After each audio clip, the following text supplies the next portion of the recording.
Hello friends, आज की जो वीडियो है बड़ी इंटरेस्टिंग होने वाली है और मैं होप करता हूँ कि आप ये पूरी वीडियो देखोगे, वरना जो कॉन्सेप्ट है वीडियो का, जो कोशिश की गई है वो क्लियर नहीं हो पाएगा। स्टूडेंट, ये जो वीडियो है आपकी क्लियर करेगी सारे डाउट्स को जो आपको हैं फिगर ऑफ स्पीच को लेकर के। तो चलिए विदाउट वेस्टिंग एनी टाइम इस वीडियो को गाइस सबसे पहले बात आती है एनाफोरा की। दोस्तों, एनाफोरा क्या होता है? ये बड़ा ही इंटरेस्टिंग पोएटिक डिवाइस है, तो चलिए इसके बारे में जानते हैं। सो फर्स्ट ऑफ ऑल अब पोएटिक डिवाइसेस एनाफोरा, इसकी हिंदी में बच्चों मतलब होता है आद्र अनुरुक्ति। मीन्स जब कोई वर्ड कोई शब्द बार बार रिपीट होता है तब वहाँ पर एनाफोरा पोएटिक डिवाइस हुआ करता है। तो चलिए इसको एग्जाम्पल से समझते हैं। दोस्तों, यहाँ पर मैं एक एग्जाम्पल लिखता हूँ, जैसे I came, I saw, I conquered. I came, I saw, I Concord.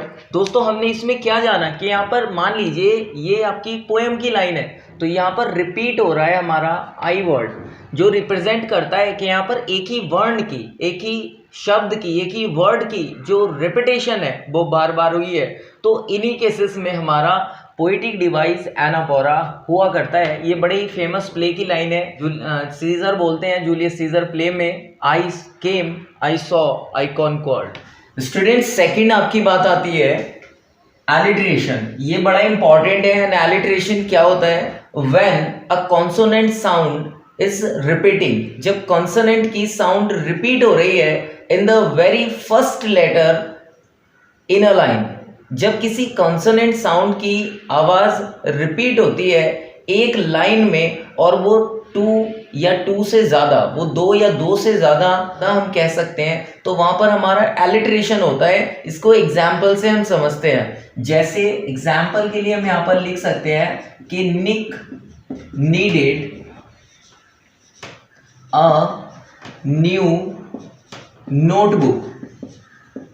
अब हमने बच्चों ये जाना निक नीडेड अ न्यू नोटबुक, तो यहाँ पर एन क्या है बच्चों? यहाँ पर एक कॉन्सोनेंट है और इस कॉन्सोनेंट की साउंड रिपीट हो रही है बार बार, तो यहाँ पर हमारा पोएटिक डिवाइस एलिट्रेशन होगा। Means Nick needed a new notebook, N sound is repeating here ना in the very first letter of this line.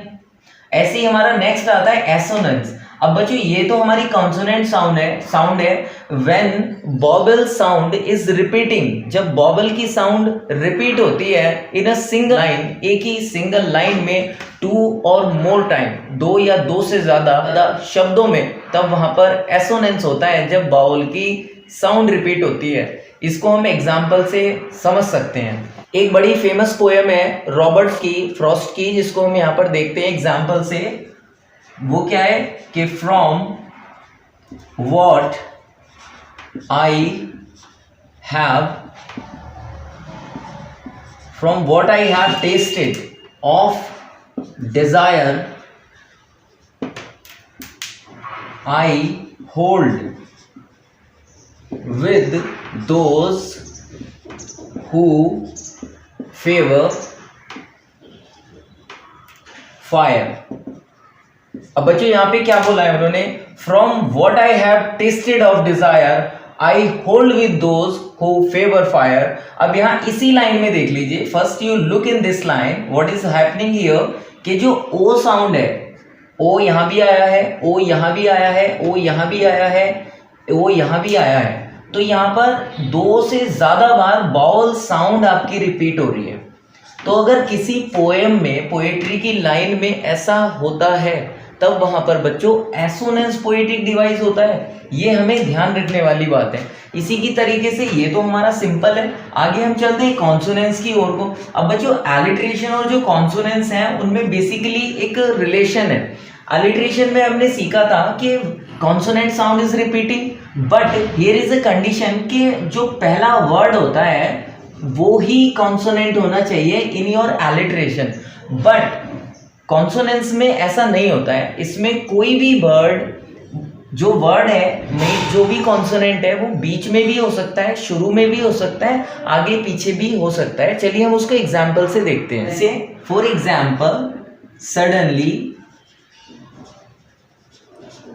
They heard a नेस्टी sound. अब बच्चों यहाँ पे आप देखिए, यहाँ पर S sound is repeating in this sentence. S यहाँ पर भी है, एस यहाँ पर भी है, एस यहाँ पर भी है, लेकिन यहाँ पर कोई नेसेसिटी नहीं है कि जो वर्ड का पहला लेटर है वही एस हो। यहाँ पर है, यहाँ पर है, लेकिन यहाँ पर नहीं है। तो ऐसी कंडीशन में कौन सा पोएटिक डिवाइस बनता है हमारा?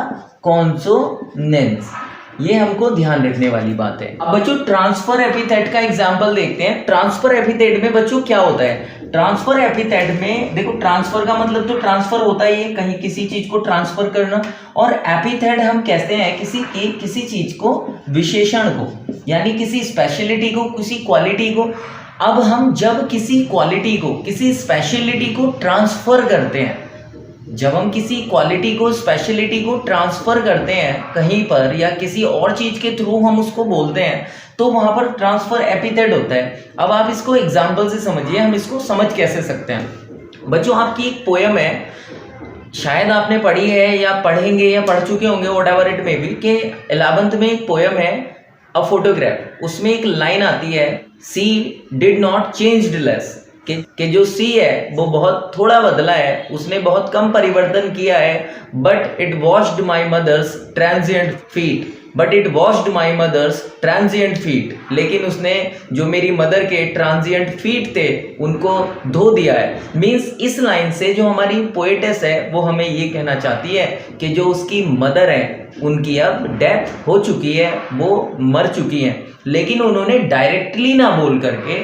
इस बात को कैसे बोला है कि समुद्र जहां पर वो कभी घूम रही थी वो आज भी है, किंतु हुआ क्या है, जो मेरी मदर है वो आज नहीं है, वो मर चुकी हैं। लेकिन उन्होंने क्या कहा कि it washed my mother's transient feet, कि उसने मेरे मदर की ट्रांजिएंट फीट को धो दिया है। Transient means temporary. मेरी मदर के जो पैरों के निशान थे, जो कदमों के निशान थे, वो अब नहीं है, वो अब खत्म हो चुके हैं, वो मर चुकी है। मीन्स यहाँ पर जो डेथ की क्वालिटी है, जो पोएट की मदर है, जो उनकी मौत हुई है, उसको ट्रांसफर कर दिया गया है एक अनदर लाइन के द्वारा। तो ऐसी कंडीशन में ट्रांसफर एपिथेट जो होता है हमारा पोएटिक डिवाइस बच्चों, वो हो जाया करता है। आई होप कि ये वीडियो आपको पसंद आई होगी। सो थैंक यू बच्चों, थैंक